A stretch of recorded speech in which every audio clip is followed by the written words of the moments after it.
The message came at dawn, Earth time. 500 warships appeared at the edge of the solar system like a wall of metal and fire. Captain Jake stood on the bridge of the patrol ship Defiance and watched his screens fill with enemy contacts. His coffee grew cold in his hand. "Sir, we are receiving a transmission," said Lieutenant Kate.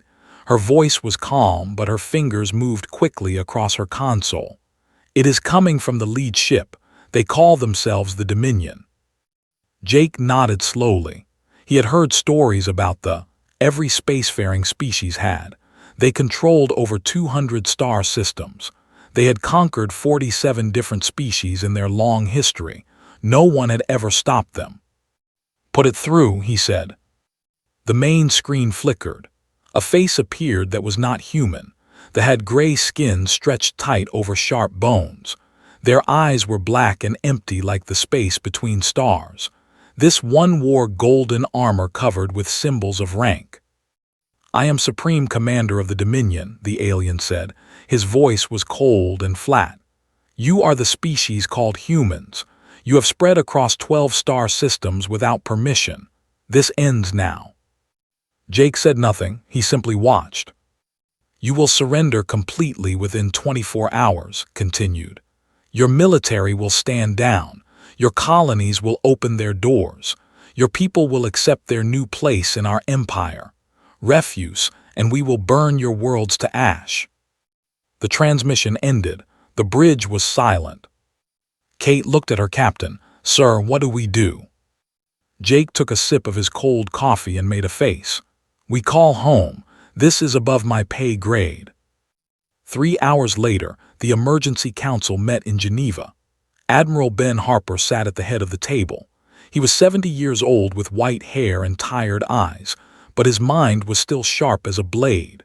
Around him sat generals, politicians, and scientists. Ambassador Maria Vance joined through a video link from the Galactic Council station. "They are not bluffing," Maria said. Her dark hair was pulled back tight and her expression was serious. "I have seen what they do to species that resist. It is not pretty." "What exactly are their surrender terms?" asked Admiral Harper. Maria looked down at her notes. "Complete military disarmament. All humans of working age will be assigned to labor camps. Population controls will be put in place. Earth and all colonies become resource extraction zones. Our culture, our history, our art, all of it will be erased." The room was quiet for a long moment. Then someone laughed. It was General Chris Palmer, a big man with a thick beard. His laugh was loud and genuine. Soon others joined him. The laughter spread around the table like a wave. Admiral Harper smiled and shook his head. "Well then, I suppose we have our answer." Maria stared at them through the screen. "You cannot be serious. They have 500 warships. We have maybe 50 that could fight." "Ambassador Vance," Admiral Harper said, "please send our response to Commander. Tell him we appreciate the comedy routine. Ask him if there was something serious he wanted to discuss." Maria's mouth fell open. "Admiral, this is not a joke. They will kill us all." "Maybe," Harper agreed. "But we will not live on our knees. Not now, not ever. Send the message." 12 hours later, Captain received new orders.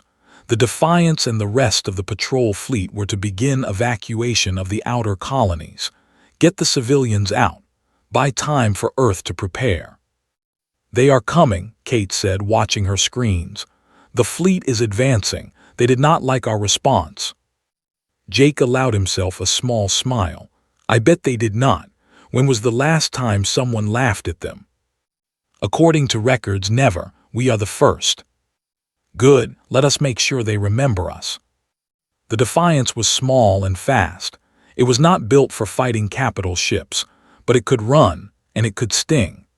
Over the next 6 hours, Jake and his crew helped evacuate 3 colony stations. They pulled nearly 10,000 people to safety while dodging patrols. On Earth, Admiral Harper activated old defense platforms that had not been used in a century. He called up reserve forces. He sent messages to every human in the galaxy. "Come home. We make our stand here." But privately, he also activated something else, something called the Prometheus Protocol. Secret orders went out to research stations, military bases, and hidden facilities scattered across the solar system. Key personnel began to disappear, taking their knowledge and equipment to locations that did not exist on any official map. "If we fall," Harper told his most trusted officers, "we fall with a plan to rise again." Supreme Commander watched the human response with growing anger. No species had ever laughed at no species had ever refused their terms with jokes and insults. It was unthinkable. "They are primitive," his second officer said. "They do not understand what they face." "No," replied slowly. "They understand perfectly. That is what disturbs me. They know they cannot win, yet they choose to fight anyway. What kind of species does that?" "A foolish one. Perhaps turn back to the tactical display. Or perhaps something else. Increase our speed. I want Earth under siege within the week. Let us see how long they laugh when their world burns." Back on the Defiance, Kate received the evacuation numbers. 60% of the outer colonies had been cleared. It was not enough, but it was something. "Orders from Admiral Harper," she reported. "We are to fall back to the inner system, join the main defense fleet." Jake nodded. Through the viewport, he could see the distant flashes of weapons hitting the stations they had just evacuated. Empty stations now. The enemy would find nothing but silence and dust. "You know we cannot win this fight," Kate said quietly. "I know. Then why are we still fighting?" Jake thought about that for a moment. He thought about his daughter back on Earth, about his parents, about everyone he had ever known or loved. He thought about what surrender would mean for all of them. "Because surrender is not who we are," he said finally. "They do not understand that yet, but they will." Kate smiled despite everything. "They really will." The Defiance turned toward Earth, toward the coming storm. Behind them, the fleet advanced like a tide of darkness. The war for humanity had begun, and no one knew how it would end. But one thing was certain. The humans were not done laughing yet. The war lasted 3 months. 3 months of fire and blood and loss. 3 months of watching everything they had built turn to rubble. Captain Jake fought in every major battle. His ship, the Defiance, became famous across the fleet. It was always there, always fighting, always refusing to die. But even legends could not stop the tide. The outer colonies fell first. New Boston Station, the mining platforms of Jupiter. One by one, the lights went dark. They were patient and brutal. They did not rush. They simply ground everything down until nothing was left. Commander Tony watched his home colony burn from a hidden bunker deep underground. New Austin had been a beautiful place once. Green domes filled with gardens and parks. Children playing in artificial sunlight. Now it was ash and silence. "How many made it?" he asked. His second officer checked the numbers. "About 3,000 out of 50,000. Tony closed his eyes. 3,000, it was not enough. It would never be enough. "Then we fight from the shadows," he said. "We make them pay for every street, every building, every inch of ground. The wanted this world. Let us make sure they regret it." The resistance began that day, small attacks at first. A supply convoy destroyed here, a patrol ambushed there, nothing that could change the war, but enough to remind that humans did not surrender, not truly, not ever. On Earth, Admiral Ben Harper made his final stand. The defense fleet was down to 20 ships. The orbital platforms were failing. The fleet filled the sky like a second moon, dark and terrible. "Admiral," his aide said, "we cannot hold much longer." "I know." Harper stood at the window of his command center, looking up at the burning sky. "Is the Prometheus protocol complete?" "Yes, sir. All key personnel have been evacuated. The research teams are safe. Dr. Lisa Park and her scientists reached the asteroid facility 2 days ago." "Good." Harper turned back to his screens. "Then we have done what we needed to do. The rest is just buying time. The final battle for Earth lasted 6 hours. The human fleet fought until every ship was broken. Admiral Harper himself commanded from the last remaining station until soldiers broke down his door. He faced them with a smile on his old face. "You think you have won," he said as they dragged him away. "You have not even begun to understand what you face." The broadcast their victory across the galaxy. They showed images of Earth under occupation, human cities with flags flying overhead, human people lined up for processing. They called it the end of human resistance. But they were wrong. Sergeant Danny Cole had survived the battle for the Pacific Defense Zone. When his unit was destroyed, he hid in the ruins of what used to be San Francisco. For 3 days he moved through broken buildings and flooded streets, gathering other survivors. "The brass is gone," he told them. "Command is gone. The fleet is gone, but we are still here, and as long as one of us is breathing, the fight continues." They became ghosts, moving at night, striking fast and disappearing. They learned to fear the dark places of Earth, the basements and tunnels and ruins where humans hid. Far away, in the cold darkness of the asteroid belt, Dr. Lisa Park worked without rest. Her facility was hidden inside a hollowed rock, invisible to sensors, unknown to any official record. Here, the best scientists humanity had left worked on something that would change everything. "The weapons are powerful," she told her team, "but they are old. Their technology has not changed in 1,000 years. They stopped improving because they stopped facing real challenges. We are going to change that." They took apart captured equipment. They studied it, learned it, improved it. Human engineers had always been good at taking things apart and putting them back together better. Now they did it with the tools of their enemy. Supreme Commander declared the human war over. He stood in the ruins of the United Nations building and announced that humanity had surrendered.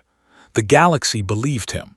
The other species, the ones watching from their own conquered worlds, hung their heads in disappointment. They had hoped humans would be different. They had hoped wrong. But deep underground, Commander heard the broadcast and laughed. "Surrendered," he said to his fighters. "Did anyone here surrender?" They shook their heads. "Then I guess is a liar. Let us remind him of that tonight." That night, resistance cells across Earth attacked simultaneously. Power stations, communication towers, military convoys. The damage was small, but the message was clear. The humans had not surrendered. The humans had simply gone quiet. And quiet, as they would learn, was far more dangerous than noise. In the asteroid belt, Dr. Park made a breakthrough. The new shield technology worked. It was better than anything they had, and it was just the beginning. She sent an encrypted message to the scattered remnants of human leadership. "We need more time," she wrote. "Give us 5 years, just 5 years, and we will give you the tools to win." Captain received the message on his battered ship, hiding in the dust clouds of a distant nebula. He had 17 ships with him now, survivors from a dozen different battles, not much of a fleet. But it was a start. 5 years, he said to Kate. "Can we hold out that long?" Kate looked at their ragged crew, their damaged ships, their dwindling supplies. She thought about everything they had lost. Earth, their homes, their families, so many friends. "We are humans," she said. "Holding out is what we do." Nodded slowly. 5 years in the darkness. 5 years of hiding and building and waiting. It seemed like forever. But humans were patient when they needed to be, and they had a very long memory. Back on Earth, they tried to celebrate their victory, but something was wrong. The celebrations felt hollow. The conquered humans did not look broken. They looked like they were waiting. Noticed it too. The humans who worked in the labor camps, the humans who walked the streets of their occupied cities. They did not have the empty eyes of a defeated people. They had something else, something that looked almost like hope. "Find out what they know," ordered his intelligence officers. "Find out what they are planning. But the humans kept their secrets well. They smiled at their captors and said nothing. They worked and waited and watched, and in the quiet moments they whispered to each other a promise. We will come back for everything. The galaxy had written humanity off. They had declared victory. But in the darkness between the stars, something was growing, something patient and determined and unbreakable. The humans were not defeated. They were just getting started. 5 years changed everything. Admiral Kate stood on the bridge of the carrier Freedom and looked out at her fleet. 2,000 ships filled the space around her, hidden in the shadow of a dead star. Battleships and cruisers and fighters, all built in secret shipyards scattered across the galaxy, all waiting for this moment. She was not lieutenant anymore. 5 years of war had aged her, hardened her, made her into something stronger. When Admiral Harper died in captivity 2 years ago, the surviving officers had chosen her to lead. She had accepted because someone had to. "Status report," she said. "All ships ready, Admiral. Weapons charged, crews at battle stations."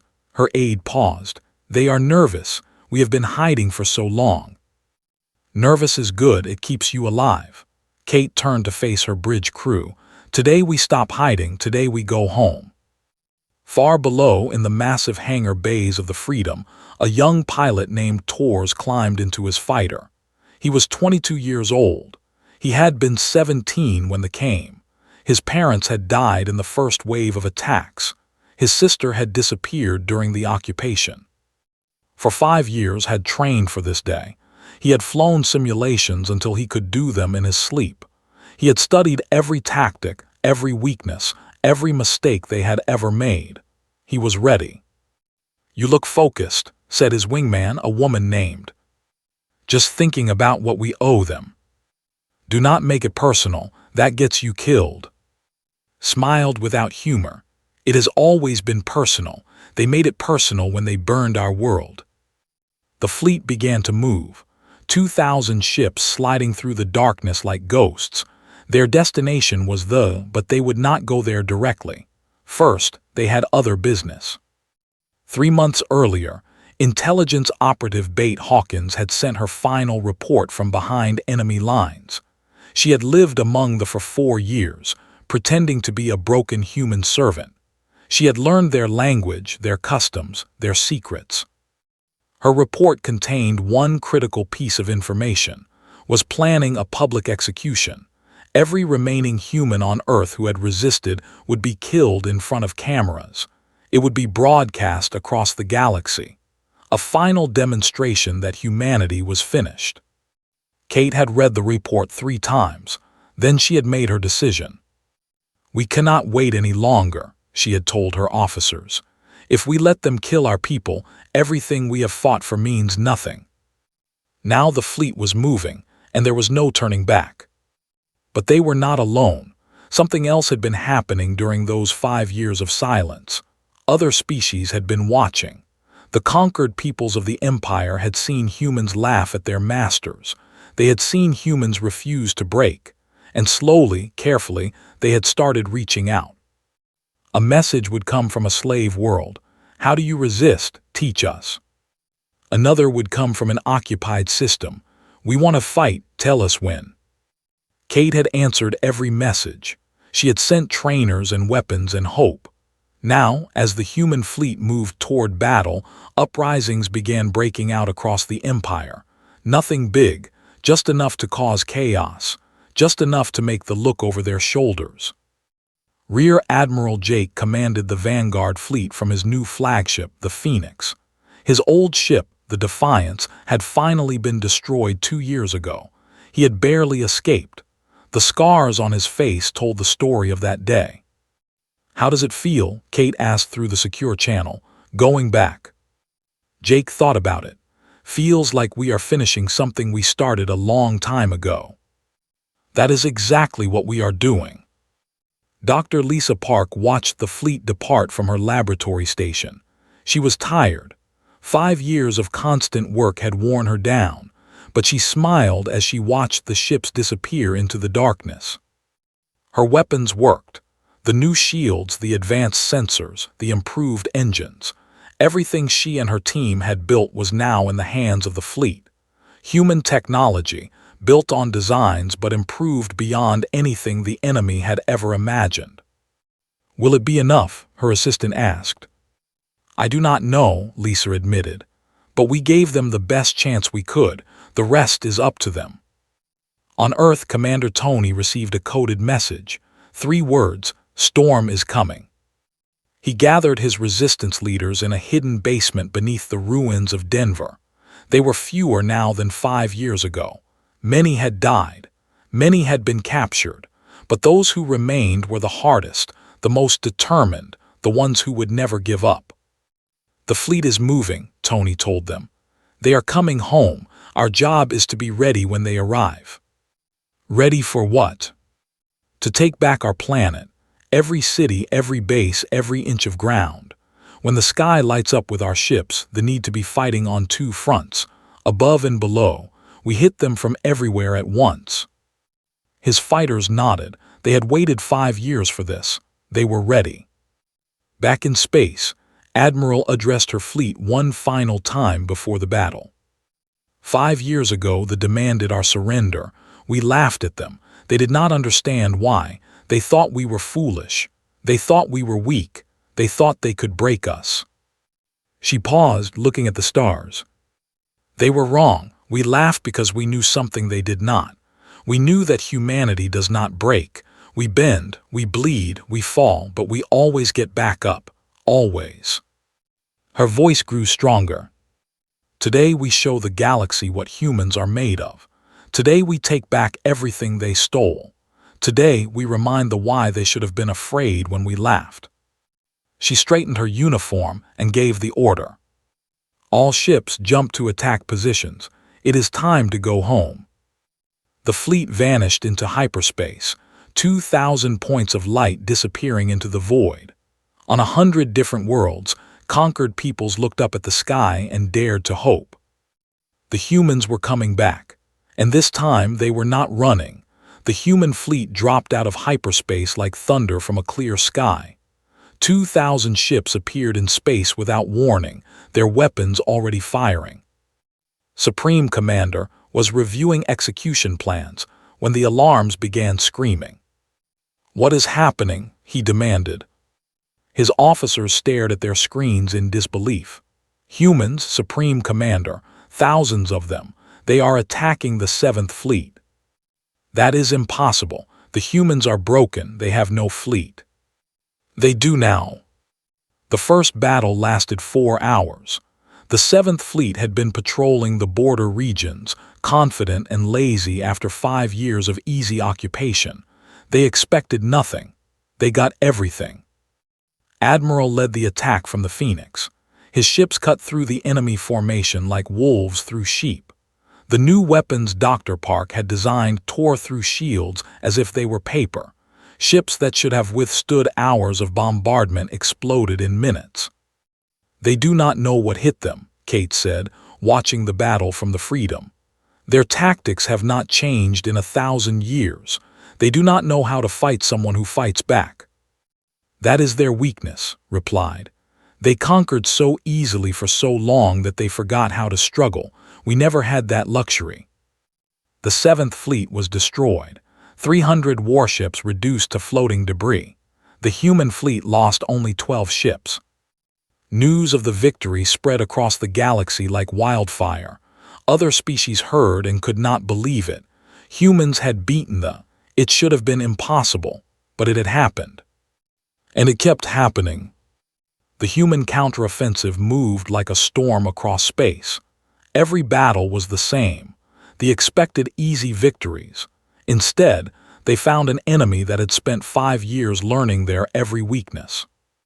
Torres became a legend during those weeks. His fighter squadron was called the Ghost Wing. They moved so fast, hit so hard, that enemy commanders thought they were facing 10 times their actual number. "How do you do it?" a younger pilot asked him after one battle. "How do you stay so calm?" "Thought about it.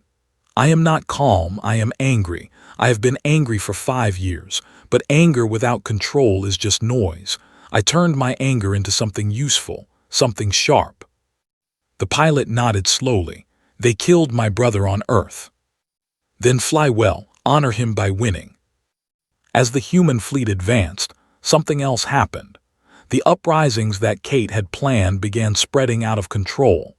Slave species who had been crushed under rule for centuries saw the human victories and found their courage.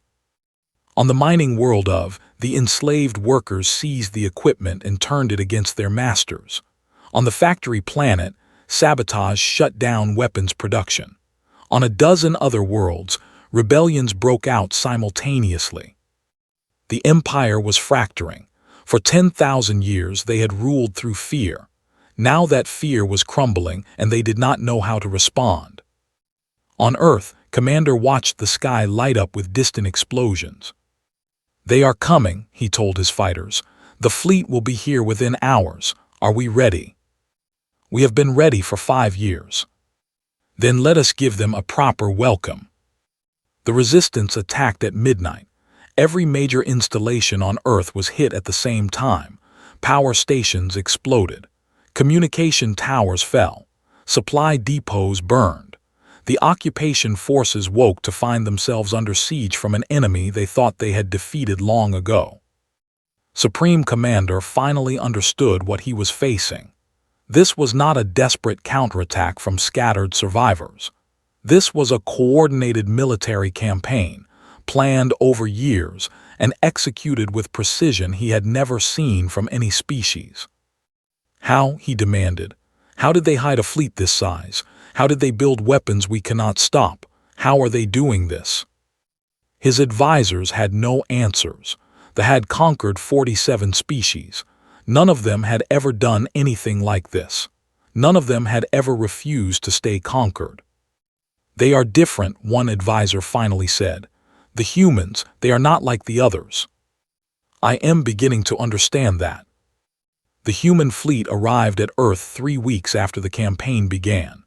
2,000 ships emerged from hyperspace and found a planet already in chaos. Forces were fighting on every continent. The resistance had kept them too busy to organize a proper defense. Admiral looked at her for the first time in 5 years. Tears ran down her face, but her voice was steady. "All ships begin orbital assault. Target military installations only. Civilian areas are off limits. This is our home. We are here to save it, not destroy it." The battle for Earth lasted 2 days. They fought hard, but they were caught between the fleet above and the resistance below. There was nowhere to run, nowhere to hide. When it was over, Admiral landed in the ruins of San Francisco. Sergeant Danny Cole was waiting for him. The man looked older, harder, but he was smiling. "Welcome home, Admiral." "Good to be back, Sergeant. Is the planet secure?" "Almost. Some holdouts in Asia and Europe. We are handling them." Nodded and looked around at the damaged city. 5 years of occupation had left scars everywhere. But people were already emerging from hiding, looking up at the human ships in orbit with wonder and tears. "We came back," said quietly. "We actually came back." Was there ever any doubt? He thought about it, honestly, sometimes, but we never stopped trying. Admiral broadcast a message to the entire empire that night. Her face appeared on every screen, every display, every communication device. 5 years ago you demanded our surrender. You gave us 24 hours. Today we return the offer." She paused. "You have 24 hours to surrender unconditionally. After that we come for your..." Across the galaxy, conquered species watched and cheered. The humans had done it. They had beaten the unbeatable enemy.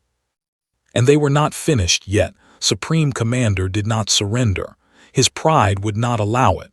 For 10,000 years they had never lost. He would not be the one to break that record. "Gather every ship we have left," he ordered. "We defend let the humans come. We will crush them on our doorstep." They assembled their remaining forces around their home planet. 800 warships, the last of their once mighty fleet. Behind them, a world of 15 billion people waited to see if their empire would survive. Admiral did not keep them waiting long. The human fleet arrived exactly 24 hours after her ultimatum. 2,000 ships dropped out of hyperspace in perfect formation. Behind them came something else. Ships from a dozen different species, former slaves who had joined the fight. The galaxy was rising up, and humanity was leading the way. Supreme Commander broadcast, "This is your final chance. Surrender now and your people will be spared. Refuse and we will end your empire today." His response was a wave of missiles. The final battle began. Tors led the Ghost Wing into the heart of the enemy formation. His fighters danced between the massive warships, hitting weak points that Dr. Park's research had identified. Engines exploded. Shield generators failed. Ships that had terrorized the galaxy came apart under human weapons. "Stay tight," told his squadron.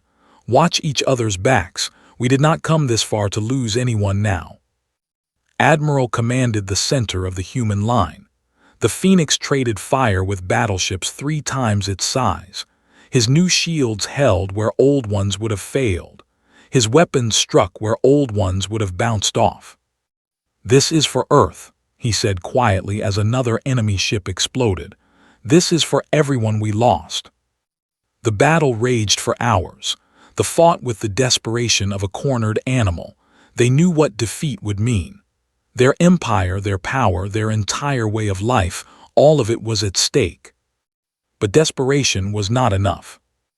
Halfway through the battle, Dr. Lisa Park activated her final project. It was not a weapon, it was something better. For centuries, they had used neural implants to control their slave soldiers. Millions of beings from conquered species, forced to fight for their masters through technology wired into their brains. They had no choice. They were prisoners in their own bodies. Until now. A signal pulsed out from the human fleet. It spread across the battlefield like ripples in water. Every neural implant it touched overloaded and shut down. Millions of slave soldiers suddenly woke up. They remembered who they were. They remembered what had been done to them, and they remembered who had done it. The military collapsed from within. Slave soldiers turned on their masters. Ships stopped firing as their crews realized they were free. The carefully organized defense fell apart in minutes. Tors watched a cruiser go dark as its enslaved crew took control. "What just happened?" asked. Dr. Park happened. She did not just build us better weapons, she built us freedom. Supreme Commander saw his fleet crumbling. Ships were surrendering or falling silent everywhere he looked. His own flagship was surrounded by former slaves demanding justice. "This cannot be happening," he said. We do not lose." "You lost the moment you laughed at humans," said a voice behind him. He turned. A group of his slave servants stood there. They no longer looked afraid, they looked angry. "You should have known," one of them said. "You should have known that if humans could resist you, so could we. They showed us it was possible. They showed everyone."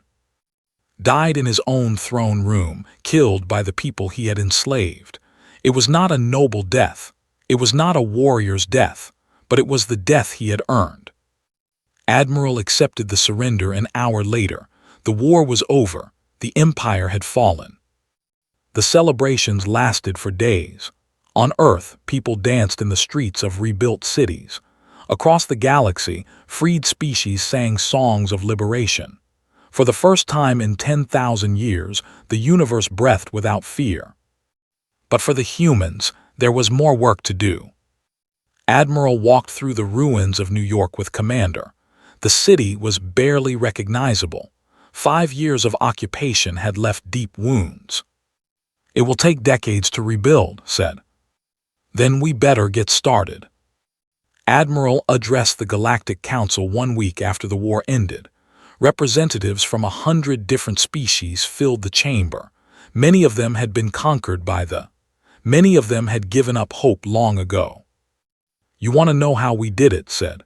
"How humans, a small species from a small planet, defeated the greatest empire the galaxy has ever known. The chamber was silent. They demanded our surrender. They expected us to bow down like everyone else. Instead, we laughed, not because we were foolish, not because we did not understand the danger. We laughed because we knew something they did not. She paused, looking at the gathered representatives.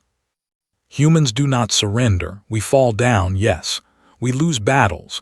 We suffer defeats that should break us, but we always get back up. Always. It is not courage, it is not strength. It is simply who we are. She smiled. The thought they could crush that out of us. They were wrong. You cannot crush something that lives in every human heart. You cannot kill an idea. And the idea that we would rather die free than live as slaves, that idea is older than our species. It will outlast the stars themselves. The chamber erupted in cheers. 1 year later, Admiral Kate retired to a small house overlooking the Pacific Ocean. The world was healing. The galaxy was at peace. New governments were forming among the freed species. Humanity was helping them build something better than what had come before. Torres became a flight instructor. He taught young pilots from a dozen different species how to fly, how to fight, how to never give up. His squadron's story became legend. Dr. Lisa Park received every award humanity could give her. She said the only reward she wanted was to see her work used for peace instead of war. She got her wish. Commander became the first governor of rebuilt Colorado. He spent the rest of his life helping Earth recover from the occupation. And somewhere in a quiet corner of the rebuilt UN building, there was a plaque. It listed the names of everyone who had died fighting for human freedom. Admiral Harper, the crew of the original Defiance, thousands of resistance fighters, millions of ordinary people who had refused to break. Beneath the names were 3 words: they never surrendered. Visitors from across the galaxy came to see that plaque. They would stand in front of it for hours, trying to understand. How had such a small species done something so impossible? The answer was always the same, the answer that humans had known all along. When someone demands your surrender, you have 2 choices. You can bow down, or you can laugh, get up, and show them exactly what you are made of. Humanity had made its choice, and the galaxy would never forget.